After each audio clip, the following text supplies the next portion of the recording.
জামা কাপড় পরবো না, এক জায়গায় দাঁড়াবো না, সারাদিন ঘুরতে থাকবো, একটু কিছু পাবো না, দাঁতে দাঁত লাগিয়ে পড়ে থাকবো, একেবারে শুকিয়ে হাড়গোড়, শেষে হসপিটালে গিয়ে পড়ে থাকবো, এবার পরে শুকিয়ে মরে যাব, শিব করে নিয়ে আমাকে পুড়িয়ে দিল, এই ভজন আমার।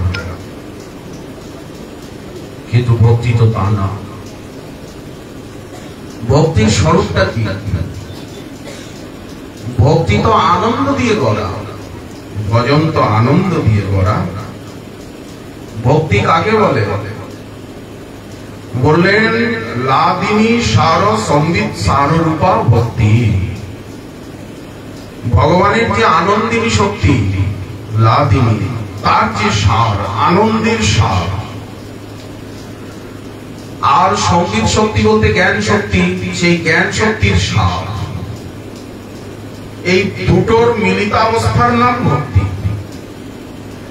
আনন্দ শক্তি, আনন্দিনী শক্তি এবং জ্ঞান শক্তির মিলিতাবস্থা, তার সারের মিলিতাবস্থার নাম ভক্তি। যেমন লস্যি বানাচ্ছেন, দই আছে, চিনি আছে, বরফ আছে, এবার ওটাকে চালাচ্ছেন, লস্যি হয়ে গেল শীতল।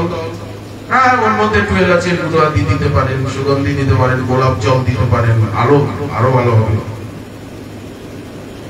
বলেন ঠিক তেমনি আমরা যখন শ্রবণ কীর্তন করি, তখন চিন্ময় লোকের থেকে ভগবান নিরন্তর নিক্ষেপ করছেন ভক্তিকে, আনন্দকে। আমাদের বুকের ভিতরে আনন্দ আসছে, আনন্দের ধারা, আনন্দের ঝর্ণা, আনন্দের জলপ্রপাত চিন্ময় লোকের থেকে বুকের উপরে পড়েছে। এখন কেউ বলতে পারেন আমার বুকটা তো মরুভূমি, আমার বুকটা তো পাথর। বলেন পাথরের উপরেই তো ঝর্ণা পড়ে, মরুভূমিতেও বন্যা হয়, পাহাড়েও বন্যা হয়। পাহাড়ে এমন জল, জলের এমন তো যে পাহাড় ধসে পারে, পাহাড়ে বন্যা। হিমাচল প্রদেশে বন্যা, উত্তরাখণ্ডে বন্যা। এটা কি করে বিশ্বাস করা যায়? বারাণসীতে বন্যা, সব ঘাট ডুবে ডুবে গেছে। প্রয়াগরাজে বন্যা, বিহারে বন্যা, নেপালে বন্যা। এটা কি করে সম্ভব? বললেন বন্যা কি কোনো সম্ভব অসম্ভব মানে? বলে বাদল ফাটিয়া। তেমনি আমরা যখন শ্রবণ কীর্তন করি, তখন সেই চিন্ময় লোকের থেকে ভগবান নিরন্তর নিক্ষেপ করেন ভক্তিকে। যাও যাও যাও ভক্তি, জগতে যাও, জগতে যাও, জীবের হৃদয়ে যাও, জীবের হৃদয় রূপী মরুভূমিতে যাও। মরুভূমিতে বন্যা আসে, কোন কোন বছর রাজস্থান পর্যন্ত বন্যায় ভাসে, রেগিস্থান। বলেন বন্যায় ডুবে যায়। বলেন প্রকৃতির খেলা, এখানে কারো হাত নেই। লাদিনী লাদিন্যা কাপি সর্বানন্দাতি সায়িনী বৃত্তি নিত্যং ভক্তবৃন্দেষু এব নিক্ষিপ্যমানা ভগবৎ প্রত্যক্ষয়া বর্ততে। ভক্তগণের ভিতরে আনন্দের সার আর জ্ঞানের সারকে নিক্ষেপ করছেন ভগবান। ওই ভক্তিকে বলছেন যাও যাও যাও যাও, জগতে যাও, জীবের হৃদয়ে যাও। এখানে কেন? ওটা আসছে কোন দ্বার দিয়ে আসছে? বলেন শ্রবণ কীর্তন দ্বার দিয়ে আসছে। যখন আমরা কৃষ্ণ কথা শুনছি, তখন আমাদের কানের ভিতর দিয়ে আনন্দের সার আর জ্ঞানের সার, তার ধারা, তার আলো ভিতরে প্রবেশ করছে। যখন আমরা কীর্তন করব, তখন মুখ দিয়ে প্রবেশ করবে। যখন শ্রবণ করব, কান দিয়ে প্রবেশ করবে। যখন বিগ্রহ দর্শন করব, চোখ দিয়ে প্রবেশ করবে। যখন সেবা করব, হাত দিয়ে প্রবেশ করবে। যখন পরিক্রমা করব, যখন যে অঙ্গ যাজন করব, সেই অঙ্গের যে মুখ্য সহায়ক আমাদের দেহের অঙ্গ, সেখান দিয়ে প্রবেশ করবে, সেই দরজা দিয়ে প্রবেশ করবে ভক্তি। তাহলে কত সহজ সরল রাস্তা। আনন্দ আসছে হৃদয়ে, ভক্তগণের মধ্যে নিক্ষেপ করছেন। শ্রবণ কীর্তনের দ্বারে আসছে মুখ্য রূপে। এই যে হরিনাম হরি কথা, এ কোনো সাধারণ সাধনা নয়, এ কোনো কষ্টকর সাধনা নয়।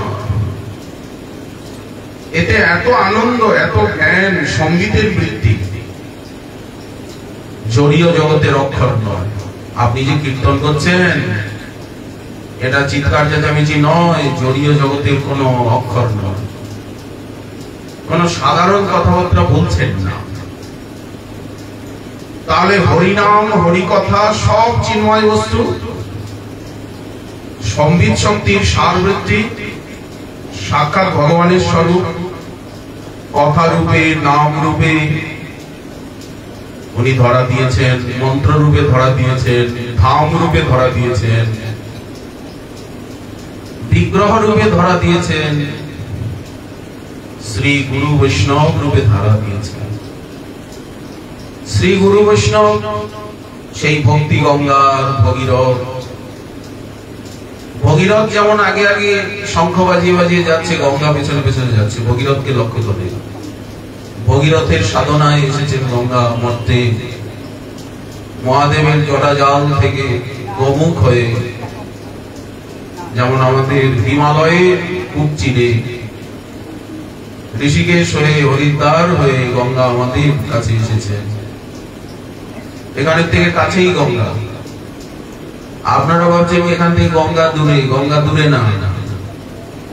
এই সামান্য হাতরাসে যান, কাশগঞ্জে যান, একটা লীলাস্থলী রয়েছে বরাহ ভগবানের সরো,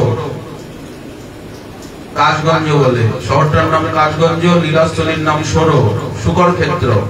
মহাপ্রভু ওখানে গেছে, ওইখানে গেলেই গঙ্গাকে পাবে। তো এই গঙ্গা ধারার মতো হরিনাম হরিকথা বিশ্বের উপর দিয়ে প্রবাহিত হচ্ছে। গঙ্গাকে দেখে মনে হচ্ছে যেন সাধারণ জল, যমুনাকে দেখে মনে হচ্ছে সাধারণ জল না। কৃষ্ণ প্রেম, গোবিন্দের চরণামৃত, বলেন ঠিক তেমনি হরিনাম হরিকথা ধামকে মনে হচ্ছে যেন সাধারণ জায়গা, কিন্তু সাধারণ জায়গা নয়, প্রেমময় আনন্দ চিন্ময় রস দিয়ে ভরা ধাম।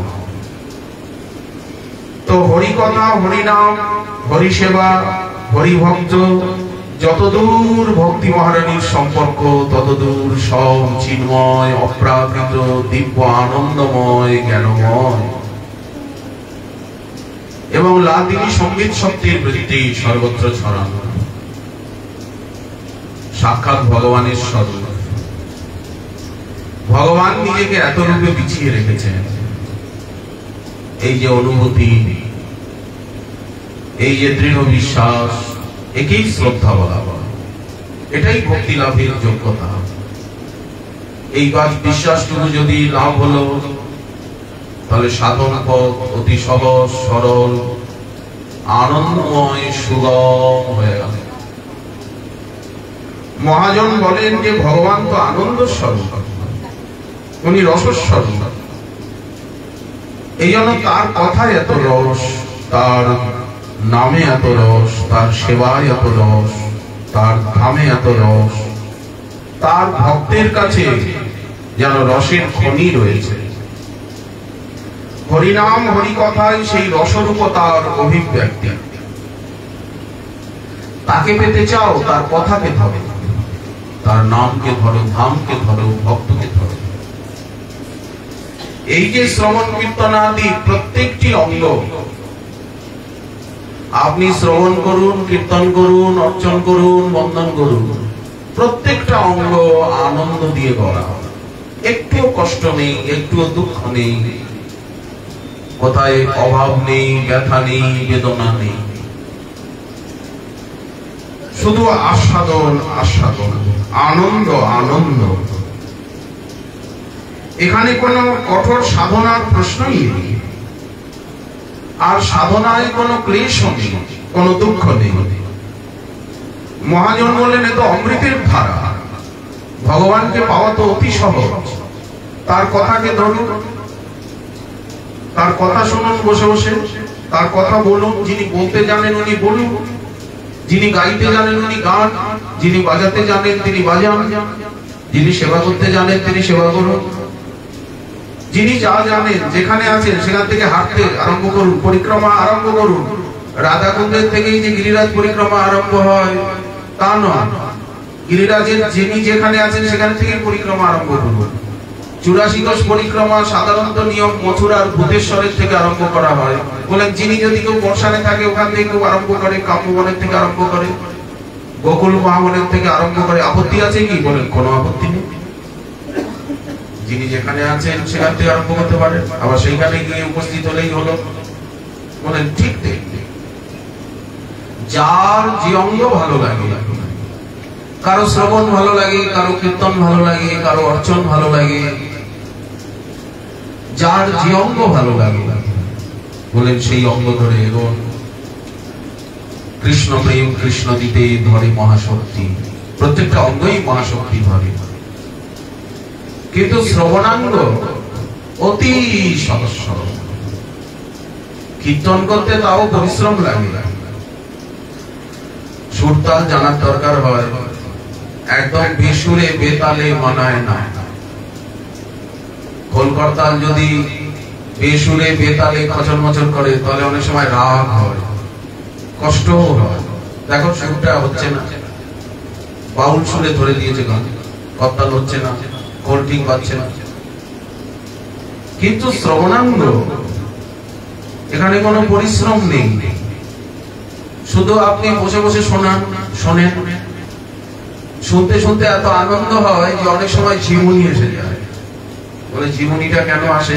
বলে মনটা স্থির হয়ে যায়, দেহ মন প্রাণ শীতল হয়ে যায়, তখন একটা ঝিমুনিও এসে যায়।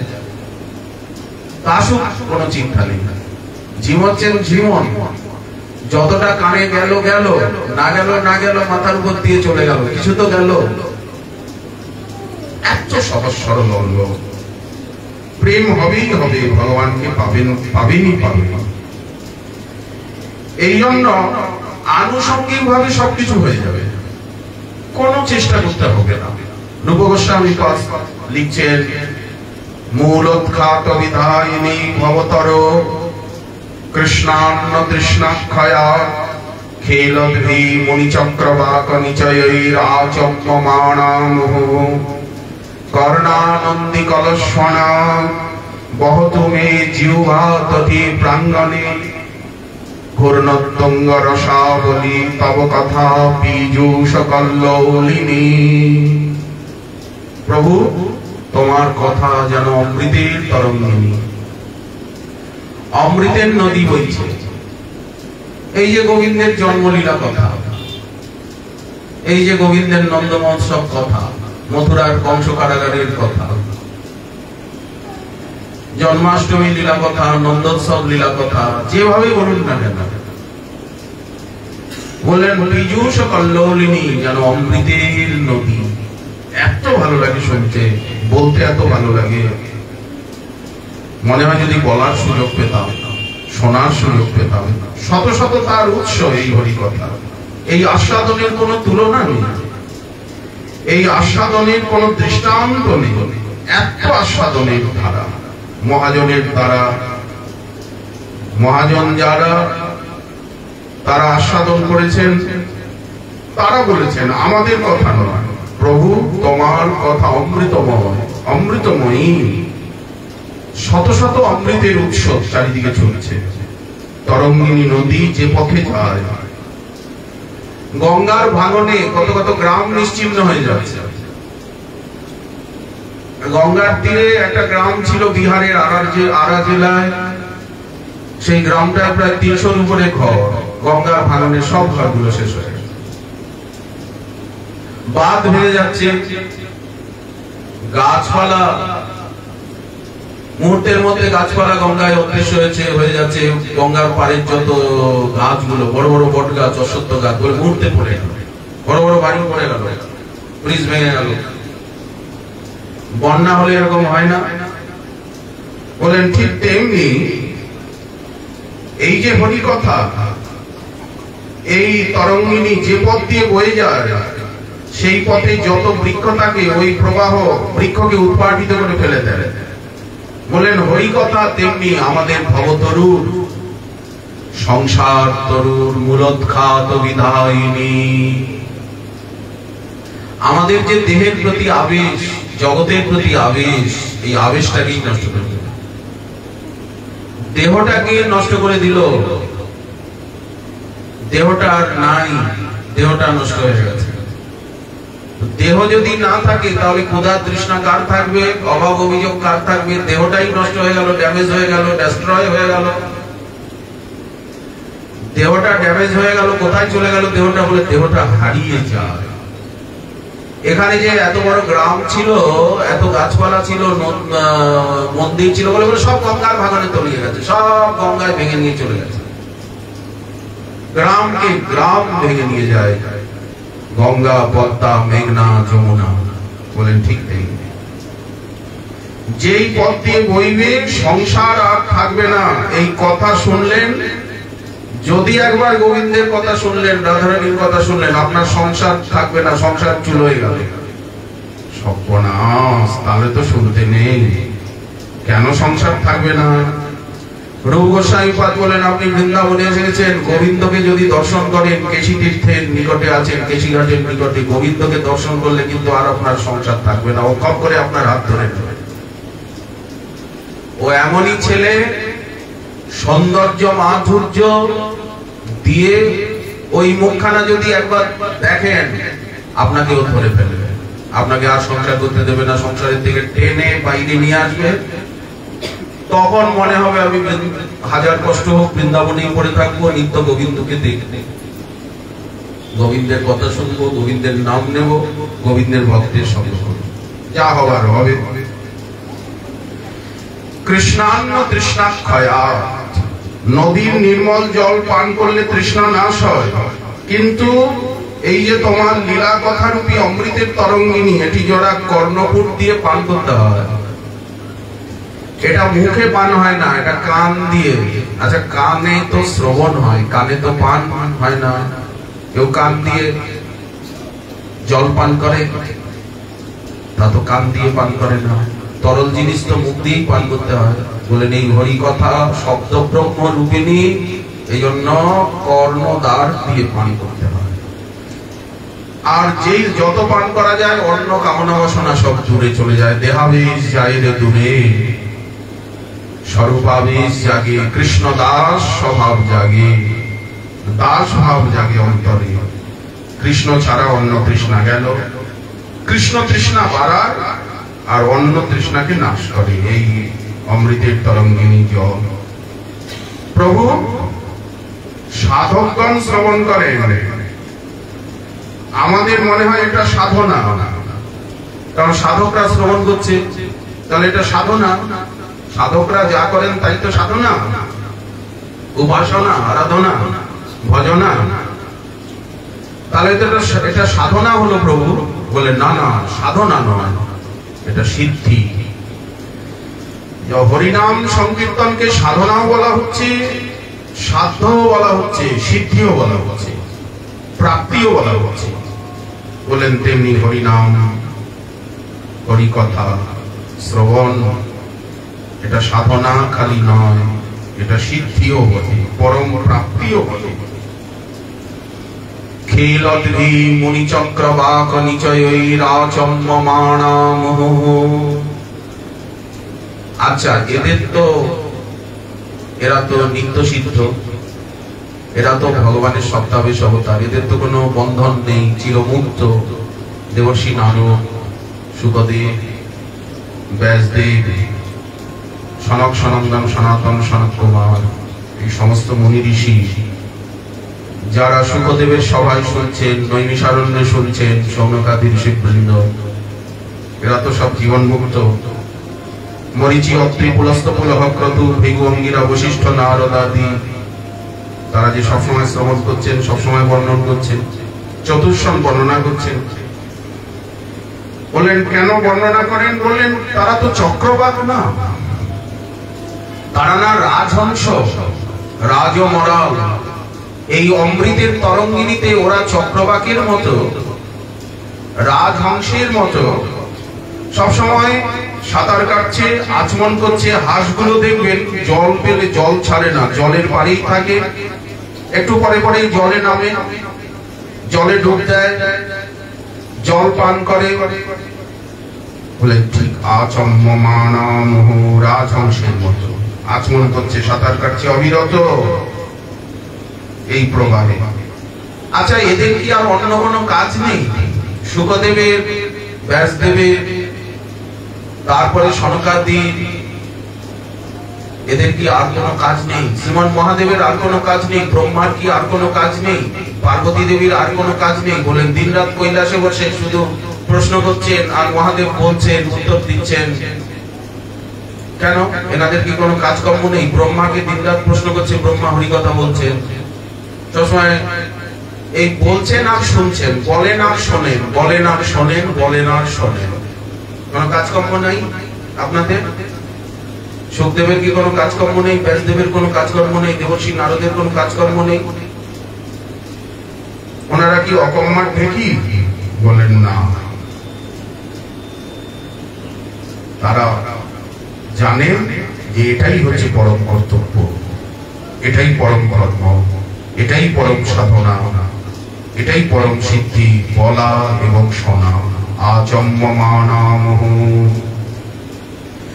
আচ্ছা, নদীতে যেমন ঘূর্ণি থাকে, জলের চাপ, জল ঘুরছে, ব্রহ্মপুত্র নদীতে কিরকম ঘূর্ণি, মেঘনায় ঘূর্ণি, পদ্মায় ঘূর্ণি, গঙ্গায় ঘূর্ণি হচ্ছে, এখন জল ঘুরছে, জলের এত চাপ, কি স্রোত ঘুরছে। বলেন তেমনি কৃষ্ণ কথা রূপী অমৃতের তরঙ্গিনীতে আছে রসের ঘূর্ণি। যে জলটা ঘুরছে, ওর ভিতরে যদি কেউ পড়ে যায়, জল ঘুরতে থাকে, ওর ভিতরে যদি নৌকাটা চলে যায়, কিছু চলে যায়, তলিয়ে যাবে। যদি ওই গর্তে, ওই ঘূর্ণিতে কেউ একবার পড়লো, ওখানে গর্তের মতো হয়ে যায়, জলটা ঘুরছে, আর এই চাকার মতো ঘুরতে থাকে, পার ভেঙে ভেঙে ফেলে, এরকম চাকার মতো ঘুরে পার ভেঙে পড়ছে, ফাটল দেখা গেল, পার ফেটে গেল, মুহূর্তের মধ্যে ধপাস করে পড়ে গেল। বললেন ওই রসের ঘূর্ণিতে যদি কেউ একবার পড়লো, হরিকথা রূপী অমৃতের নদীর রসের ঘূর্ণিতে, ওই ঘুরতেই থাকবে, ওই স্থান থেকে বেরোতে পারবে না, ঘুরতেই থাকবে। এই অমৃতের নদী রূপ গোস্বামী পাদের অনুভূতি,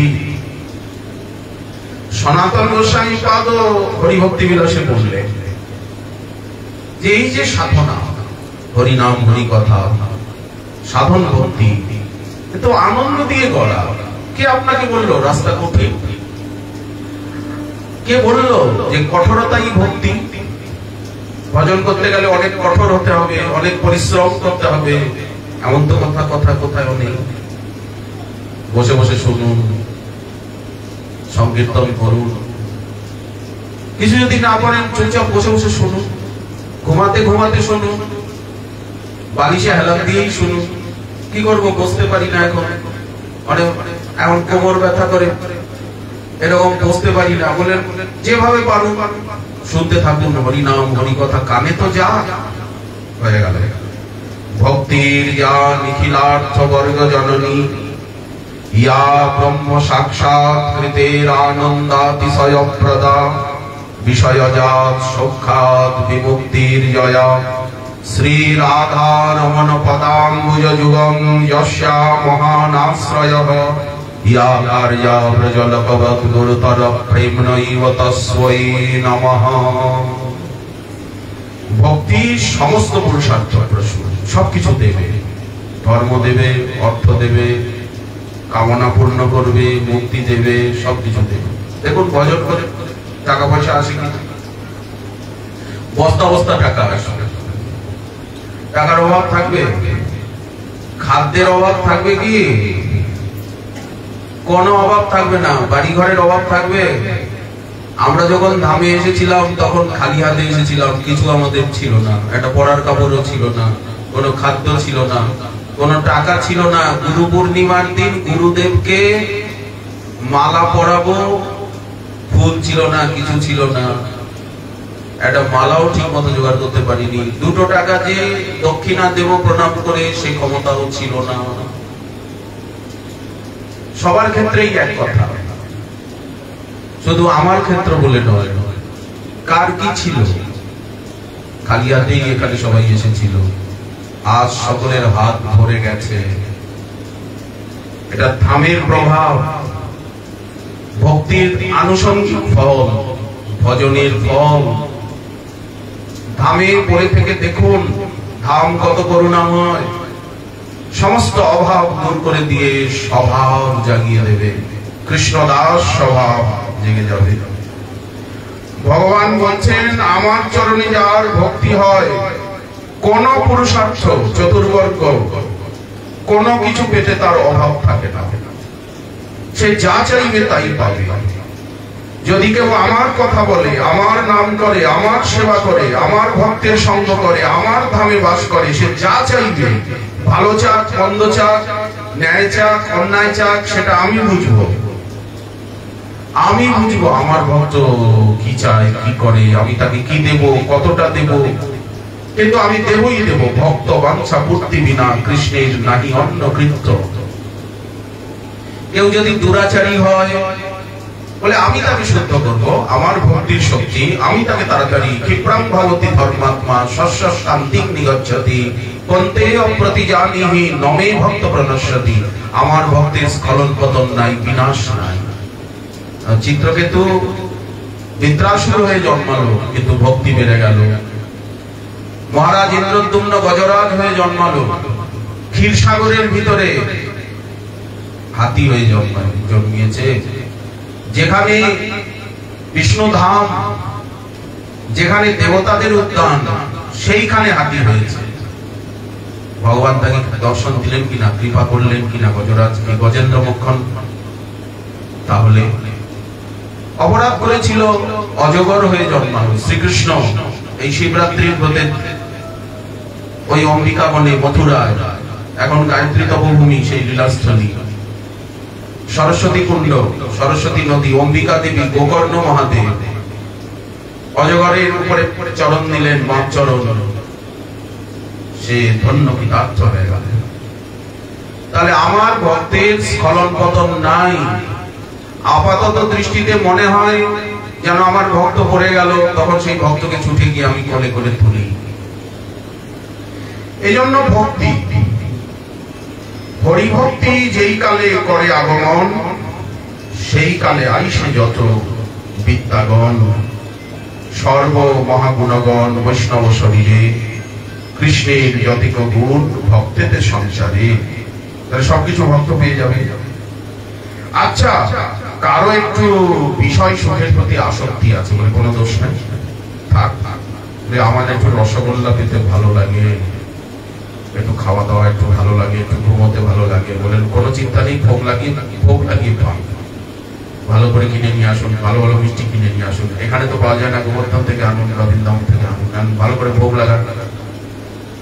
পূজ্য মাতা পিতা থাকলে মাতা পিতাকে দিন, গুরুজন দিন, বয়োজ্যেষ্ঠদের দিন। এবার আপনি কতগুলো রসগোল্লা প্রসাদ পাবেন, কতগুলো সিঙ্গারা পাবেন, কতগুলো সমস্যা পাবেন।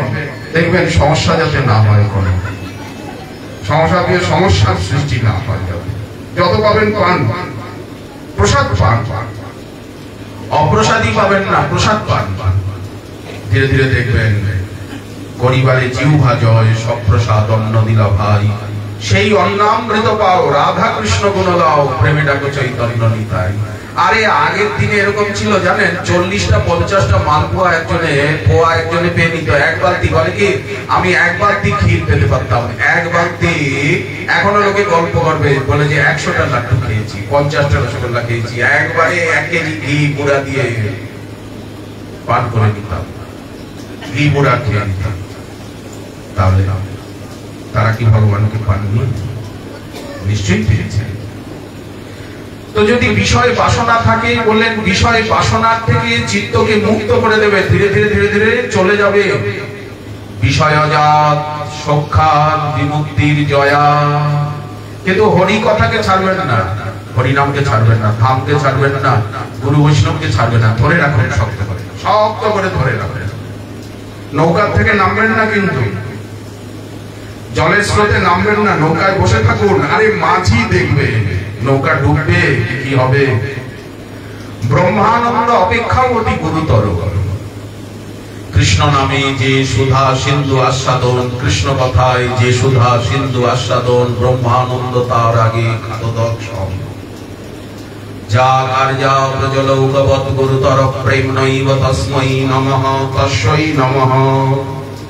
যদি প্রযোজনের মতো ব্রজবাসীগণ যেমন কৃষ্ণকে ভালোবাসছেন, ওই রকম যদি ভালোবাসতে পারি, মোর পুত্র, মোর সখা, মোর প্রাণপতি, এইভাবে করে যে মোরে শুদ্ধ ভক্তি। আপনারে বড় মানে আমারে সমহীন, সর্বভাবে আমি হই তাহার অধীন। এই ভক্তি, এইখানে আনন্দের পরাকাষ্ঠা। গোবিন্দকে যদি আপন করে নিতে পারি, রাধা রমণের চরণ যদি ধরতে পারি, গোবিন্দের চরণে ভক্তি, রাধারানীর চরণে ভক্তি বলে এখানে আনন্দের পরাকাষ্ঠা। সেই ভক্তিকে বারবার প্রণাম করতে হবে। এই সুখস্বরূপ ভক্তি। গোবিন্দ কেন আসছে?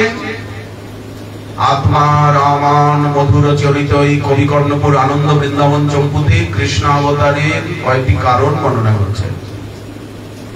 গীতায় তো আমরা জানি উনি নিজ মুখে কারণ বলছেন যে ধর্মের গ্লানি, অধর্মের অভ্যুত্থান, সাধুগণের পরিত্রাণ, দুষ্কৃতিগণের বিনাশ। আমি অবতীর্ণ হই, নানা রূপে আসি, অংশ রূপে, কলা রূপে, কলার রূপে, যুগাবতার, মন্বন্তরাবতার, সপ্তাবেশ অবতার, পুরুষাবতার, লীলাবতার, গুণাবতার, কত রূপে অবতীর্ণ হই। ভক্তাবতার, আচার্যাবতার, নাম রূপে অবতার, গ্রন্থ রূপে অবতার, মন্ত্র রূপে অবতার, বিগ্রহ রূপে অবতার, ধাম রূপে অবতার, কত রূপে অবতীর্ণ হয়েছেন। গুরু রূপে ঘরে ঘরে দীক্ষা দেন সবাকারে, বৈষ্ণব রূপেতে দেন শিক্ষা। আত্মা রূপে আছেন, পরমাত্মা রূপে ভিতরে। শাস্ত্র রূপে কহেন জ্ঞান, আত্মা রূপে অধিষ্ঠান, পরমাত্মা রূপে একতার কারিবা উপেক্ষা। উনি সবসময় সর্বত্র আছেন। তাহলে আবার আসেন কেন? সম্ভব আমি যুগে যুগে বলছেন। কতদিন পরে আসেন গোবিন্দ? বলেন ব্রহ্মার একদিনে আসেন, বারবার আসেন না। উনি অংশকলা আসে, ওনার শক্তি আসে, ওনার লোকজন আসে, উনি কম আসেন। তো উনি এলেন কেন? আত্মা রামান মধুর চরিতৈর ভক্তি যোগে বিধাস্যন। যারা আত্মারাম, আত্মকাম, মুনি, ঋষি, বিজ্ঞ, তারা নিরাকার নিরাকার বলে চিৎকার করছে। তাদের নিরাকারে আবেশ, আত্মানন্দে আবেশ, সেবানন্দে আবেশ নেই। তো তাদেরকে উনি ভক্তিযোগ বলতে সেবানন্দ, শ্রবণ কীর্তনানন্দ, উনি তাদেরকে ভক্তি যোগে টেনে আনবেন। যত আত্মারাম, আত্মকাম, মুনি, ঋষি আছেন সুখদেবের মতো, ব্রহ্মানন্দী, উনি করবেন কি? তাদেরকে মধুর লীলার দ্বারা ভক্তি যোগে টেনে আনবেন। ভক্তি যোগে বিধাস্যন। আর যারা ওনার নিত্য সিদ্ধ পার্ষদ, সাধন সিদ্ধ পার্ষদ, যারা ভক্ত, নানা লীলা রস রচনায়া, এমন অপূর্ব লীলা করবেন, তাদেরকে নিয়ে অপূর্ব খেলা খেলবেন, তাদেরকে চরম পরমানন্দ দেবেন। যে আনন্দ গোলকে নেই, যে আনন্দ নিত্য লীলায় নেই, প্রকট লীলায় সে আনন্দকে উনি উপভোগ করবেন। নিত্য লীলায় তো জন্মলীলা নেই, ক্রমলীলা নেই, ওখানে তো উনি নিত্য কিশোর। তাই এইবার উনি সাধন সিদ্ধ, নিত্য সিদ্ধ পার্ষদগণকে নিয়ে অপূর্ব লীলা খেলা করে তাদেরকে আনন্দ দেবেন, নিজেও আনন্দ উপভোগ করবেন। খেলতে ভালোবাসেন, খেলা ওনার বড় প্রিয়, রসের খেলা, প্রেমের খেলা ভক্তগণকে নিয়ে। যারা এই খেলা জানেন তাদের সঙ্গে উনি খেলবেন এবং খেলা দেখাবেন। স্টেডিয়ামে, অডিটোরিয়ামে, সেনেটোরিয়ামে উনি এই লীলাকে প্রকাশ করে সকলকে দেখাবেন। মঞ্চস্থ গ্যালারিতে যারা বসে আছেন সকলের সামনে খেলবেন। এটাই হচ্ছে প্রকট লীলা। নানা লীলা রস রচনায়া আনন্দ ঈশ্বর স্বভক্তান। আর কতগুলো উৎপাত এসে গেছে। এই উৎপাত গুলো কি? সব দৈত্য, দানব, তমগুণী, স্বার্থপর, রাজসিক, তামসিক, নিজ সুখে সুখী, পর দুঃখে সুখী, পরের দুঃখ থেকে সুখী, পরকে দুঃখ দিয়ে সুখী, এরকম কিছু লোকজন ঢুকে গেছে পৃথিবীতে। তারা কারা? বলেন সমস্ত দৈত্য দানব। অন্যকে কষ্ট দিয়ে, অন্যকে কাঁদিয়ে, অন্যকে মেরে, অন্যের সর্বনাশ করে তারা আনন্দিত। বললেন এই যে মানবের আকারে বহু দানব এসে গেছে। দেখতে মানব, কংসকে দেখতে মানব, কিন্তু দানব। কংস, জরাসন্ধ, প্রলম্ব, বকচানুর, তৃণাবর্ত মহাশনৈ, মুষ্টিকারিষ্টতিবিধ পুতনা কেশিধেনুকৈ, অন্নশ্চাসুরভূপালৈর বাণভৌমাদিভির্যুত, যদুভির কদনং চক্রে বলি মাগধ সংশ্রয়ঃ। অসুরদের নাম নেওয়া হলো। এরা এবং এদের সেনাগুলো সারা পৃথিবীতে অত্যাচার করেছে। ভারত ভূখণ্ডে তো বটেই, পৃথিবী ভারাক্রান্ত হয়ে গেছে। অধর্ম, অন্যায়, অনীতিতে পৃথিবী কাঁদছে, গঙ্গা যমুনা কাঁদছে। পৃথিবীর বুকে ভার, পৃথিবীর কাছে অসহনীয় বলে মনে হচ্ছে, প্রকৃতির কাছে মনে হচ্ছে আমি সহ্য করতে পারছি না। প্রকৃতি রেগে গেছে, প্রকৃতি ক্ষিপ্ত হয়ে যায়, প্রকৃতি রেগে যায়। তখন প্রাকৃতিক আপদা আসে, প্রাকৃতিক আপদা এসে বহু লোকের প্রাণ নিয়ে নেয়, ধ্বংসের লীলা চলতে থাকে। কখনো ভগবান নিজে এসে এই ধ্বংসলীলা, নিধন লীলার নায়কত্ব করেন। উনি নিজে নায়ক হন এই ধ্বংসলীলা। মহাকাল রূপে, মহাকালেশ্বরের ঈশ্বর শ্রীকৃষ্ণ তিনি দেখছেন পৃথিবী আমারই তো পত্নী। বরাহ অবতারে আমি তো পৃথিবীকে পত্নী রূপে স্বীকার করেছি, বিষ্ণু পত্নী। পৃথু অবতারে পৃথিবীকে উনি কন্যা রূপে স্বীকার করেছেন, তাই পৃথু মহারাজের নাম অনুসারে নাম হয়েছে পৃথিবী। আমরা যখন পৃথিবীকে সকালবেলা উঠে প্রণাম করি, তখন সমুদ্র বসনে দেবী, মেখলে দেবী, পর্বত স্তনমণ্ডলে, সমুদ্র তোমার বসন, পর্বত তোমার স্তনমণ্ডল, বিষ্ণু পত্নী নমস্তুভ্যং, পাদস্পর্শং ক্ষমস্বমে।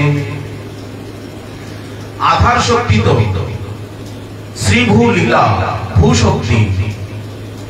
এখন এইসব দৈত্য দানবগণ এমন অত্যাচার করছে, প্রজা দলন করছে, দানবের আকারে এসে গেছে মানবগুলি। এই পৃথিবীর ভারকে দূর করতে হবে, এদেরকে নিধন করতে হবে, পরিষ্কার করতে হবে, জঙ্গল পরিষ্কার করতে হবে। এত জঙ্গল হয়ে গেছে যে জঙ্গল পরিষ্কার করতে হবে, সাপগুলোকে মারতে হবে। বললেন সাপকে, বিছাকে মেরে লোক আনন্দ পায়। বলে বাপরে বাপ, কি বিষধর কেউটে সাপ ছিল, এটা খরিশ সাপ ছিল, ঢুকে গেছিল ঘরে, এ কিছুতেই যাবে না, কোথায় খাটের তলায় যাচ্ছে, এদিকে যাচ্ছে, কি হচ্ছে, কয়েকদিন ধরে খুঁজেই পাচ্ছি। যাক, সাপটা সাপুরিয়ায় ধরে নিয়ে গেল বা কেউ মেরেই ফেললো, লোকে ভাবলো শান্তি। বাপরে বাপ, ঘরের ভিতরে কি বিষধর সাপ ঢুকেছিল, কি বিরাট সাপ, বড় বড় সাপ আছে এখানে। তো দৈত্যানি কই ভুবমতি তরাং বিত ভারাং করিষ্যন। এই যে দৈত্য দানব গুলো মানব নয়, দানব, অকৃতজ্ঞ, বিশ্বাসঘাতক, পরদ্রোহকারী, এগুলোকে পরিষ্কার করতে হবে। গোবিন্দ ভাবলেন এইরকম। এবং আমি যে রস গোলকে আস্বাদন করি না, নিত্যলীলায় পর্যন্ত আস্বাদন করতে পারি না, সেই রস আমি প্রকট লীলায় আস্বাদন করব। এই জন্য দৈত্যানি কই ভুবমতি তরাং বিত ভারাং করিষ্যন মূর্তানন্দ প্রজাপতি গেহে। আনন্দ ঘন পরমানন্দ স্বরূপ, রসস্বরূপ, অখিল রসামৃত মূর্তি, রসঘন মোহন মূর্তি গোবিন্দ। তিনি প্রজাপতি গেহে, ব্রজরাজ, গোকুলরাজ, শ্রী নন্দ মহারাজের গৃহে নন্দনন্দন রূপে, যশোদানন্দন রূপে, গোকুলানন্দ রূপে, ব্রজজনানন্দ, ব্রজানন্দ, ব্রজবল্লভ, ব্রজজীবন, ব্রজনাথ রূপে, ব্রজমোহন রূপে, ব্রজবল্লভী বল্লভ রূপে তিনি জাতক মনে হলো যেন উনি জন্ম নিলেন। ওনার তো জন্ম নাই, উনি তো নিজেই বলছেন নবিদ্যতে যস্য চ জন্ম কর্ম বা ননাম রূপে গুণদোষ এব বা তথাপি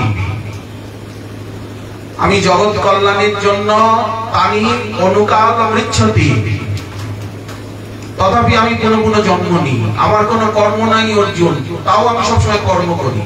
অর্জুনকে বলছেন আমি সবসময় কর্ম করি, আমার তো কোনো কর্মের প্রয়োজন নেই, আমার ইচ্ছা মাত্র সবকিছু হয়। তাহলে আমি তোমার সারথি হলাম কেন, শান্তি দূত হলাম কেন, আমি রাত জেগে জেগে তোমায় পাহারা দিচ্ছি কেন, সবসময় তোমাদের দ্রৌপদী ডাকলো সঙ্গে সঙ্গে আমি ছুটে এলাম কেন, আমি এরকম ছোটাছুটি করি, দ্রৌপদীর স্বয়ংবর সভায় এলাম কেন, আমি এরকম ছোটাছুটি করি, আমার তো কোনো কর্ম নেই, আমার তো কোনো কিছু দরকার নেই, আমি তো আত্মারাম আত্মকাম। কেন করি না, আমার অনুসরণে তোমরাও এইরকম ভালো কাজ করো, সবসময় ভালো কাজ করো। গোবিন্দের আজ্ঞা হচ্ছে চুপচাপ বসে থাকা নয়, সবসময় ভালো কাজ করো। জগতে যা কিছু ভালো কাজ, পর উপকার সম ধর্ম নাহি ভাই, পর ক্রীড়া সম নাহি অথমাই। ভালো কাজ করো, সবসময় বসে থাকতে পারবো না। এই যে আমাকে দেখে অর্জুন শেখো, আমি তো সবকিছু সবাইকে মেরে ফেলতে পারি, তাহলে তোমাকে আমি উপদেশ দিচ্ছি কেন, তোমাকে যোদ্ধা বানাচ্ছি কেন, তোমাকে নিমিত্ত করে আমি সবকিছু সবাইকে শেষ করব, ধরাভার হরণ করব, পৃথিবীতে শান্তি আনয়ন করব। এই পীত ভারান করিশ্বর মূর্তানন্দ প্রজাপতি গেহে জাতবৎ প্রাদুরাসী। ওই জন্য বলেন জাতবৎ, যেন উনি জন্ম নিলেন, মনে হচ্ছে যেন উনি জন্মালেন। তো উনি তো চিরকালই আছে, বলেন ওনার জন্মটা কিরকম, বলেন সূর্যের উদয়, সূর্য উদিত হলেন, কৃষ্ণ সূর্য সম, পূর্ণচন্দ্র পূর্ণিমার সন্ধ্যায় উদিত হলেন। আবার 125 বছর প্রকট লীলা, যদুবংশ ধ্বংস হয়ে গেল, তখন মনে কি হলো, যেন সূর্যাস্ত হলো, এখন রাত্রি, এখন অপ্রকট লীলা, এখন নিত্য লীলা চলছে এখানে। তখন দেখা যেত, এখন প্রেম না হলে দেখা যাবে না। এই তো যদুবংশ ধ্বংস হয়ে গেল, আর তো দেখা যাচ্ছে না, দ্বারকা নগরী জলে ডুবে গেল। বলেন এখানেও বজ্রনাভ এলেন, পরীক্ষিত মহারাজ বজ্রনাভকে এখানে রাজ্য দিলেন, কিন্তু বজ্রনাভ বলছে জঙ্গল, চারিদিকে তো কিছু দেখতে পাচ্ছি না, আমি একটা জঙ্গলের রাজা হয়ে জঙ্গলে রাজ্য করে কোনো শান্তি আছে, প্রজাগুলো কোথায় গেল, তাই তো প্রজা কোথায় গেল। মহর্ষি শাণ্ডিল্য তখন বোঝাচ্ছেন যে এটা ধাম, এই যে জঙ্গল দেখছো জঙ্গল নয়, এখানে নিত্য লীলা, কিন্তু খালি চোখে দেখা যাবে না, প্রেম নেত্রে দেখে তার, প্রেম না হলে দেখা যাবে না। জঙ্গল বাইরে মনে হচ্ছে যেন জঙ্গল, কাটা গাছ, বলেন না, প্রেম নেত্রে দেখে তার স্বরূপ প্রকাশ। সাধন করে প্রেম লাভ করতে হবে, প্রেম হলে ধামকে দেখা যাবে, তা নাহলে দেখা যাবে না। যেখানে নিত্য লীলা চলছে, ধামের নিত্য স্বরূপ নিত্য লীলা, প্রেম না হলে দেখা যাবে না, প্রেম নেত্রে দেখে তার স্বরূপ প্রকাশ।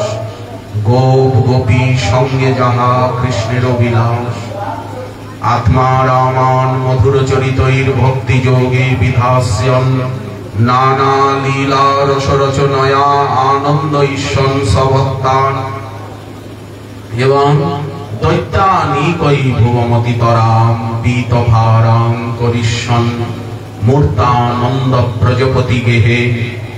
ব্রজপতি গেহে বলতে গোকুলে, শ্রীকৃষ্ণের আসলে জন্ম গোকুলে, আর মথুরায় কংস কারাগারে আবির্ভাব দেবকী বসুদেবের সামনে চতুর্ভুজ শঙ্খচক্র গদা পদ্মধারী রূপে।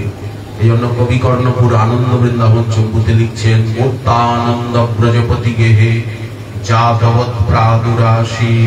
যাই হোক, আমাদের সময়সীমা সীমিত এবং অতিক্রান্ত। আমাদের পূজ্য গুরু ভ্রাতা শ্রী হরিদাস মহোদয় ইচ্ছা একটু হরিকথা হোক, বেশ ভালো কথা, আমরাও তো চাই সবসময় হোক। উনি আমাদেরকে কৃপা করে একটু কথা বলার অবসর দিলেন, আমরা ওনার কাছে চিরকৃতজ্ঞ। আপনারাও, কাল তো আমাদের ব্রত, আপনারাও যে আপনাদের অমূল্য সময় নষ্ট করে আর এত কষ্ট করে গরমের মধ্যে এখানে বসে আমাদেরকে আনন্দ দিলেন, হরিদাস বাবুকে আনন্দ দিলেন, এই জন্য আমরা আপনাদের কাছে চিরকৃতজ্ঞ, চিরবাধিত, চির অনুগৃহীত। আপনাদের সকলের চরণে দণ্ডবত প্রণতি জ্ঞাপন করে আজকের ভাগবতী কথা এইখানেই বিশ্রাম দেওয়া হলো।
जय जय राधे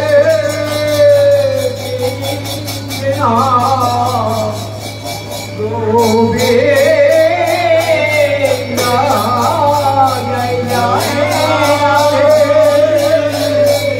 गोविंद जय जय राधे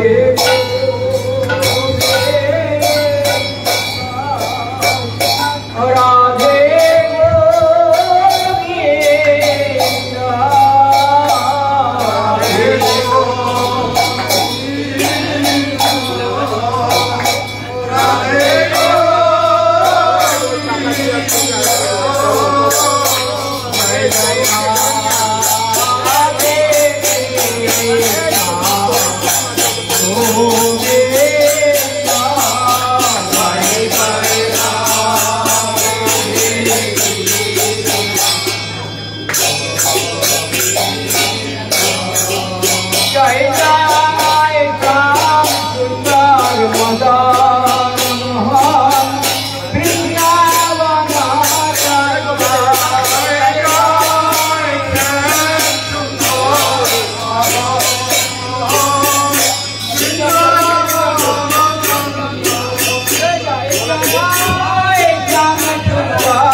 Jaya